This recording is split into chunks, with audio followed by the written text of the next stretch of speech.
Hello guys, welcome back to another Lumley trading video. In this one we are going to be doing some in-depth stock analysis on NIO. Now what is quite interesting with this stock, and it is kind of coming into some good areas to be paying attention to, is obviously we are pushing back down. We have been trending down overall, but even more recently. Now we are coming back down to essentially our 52-week low, which is around kind of $8 to $9. Now, obviously, we're at 9.75. We continue down. Really, the main level I'm paying attention to is this 9.15. Why is this level key? Because we can see, yes, we did temporarily break through on this day, but closed above it, came back to test it, bounced, test, bounce. So really, this is going to be a key support. And if I'm investing, if I was to be looking to invest in this, this is where I'd start to look to scale in. But really a big trading opportunity can come on the break. So yes, we can look to trade this bounce, probably have quite a tight stop on this kind of trade, but definitely probably get some really good risk to reward on that.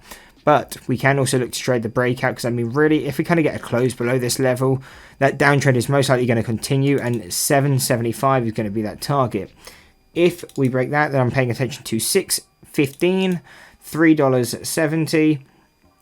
And that's really all I'm paying attention to the downside. We kind of got a final level at $1, but the chance of actually getting down that low, not all that much. So these are the key supports I'm paying attention to. What are key resistances?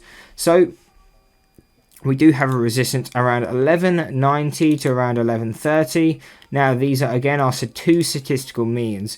If you watch our videos, you know within this area we highlight this. This is usually not an area we look to trade because it is considered fair value in a stock. So there's not really any reason for it to push up or push down from a technical standpoint.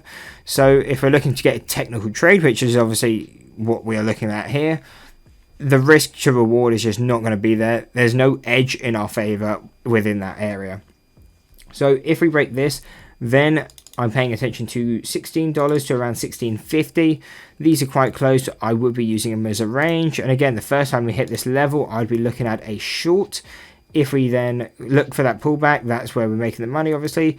If it comes back to retest, I'm not looking to short on the second attempt. Instead, I'm waiting for a breakthrough, come back to test it as a support. And if it holds, then I'm looking to trade direction to at least $20.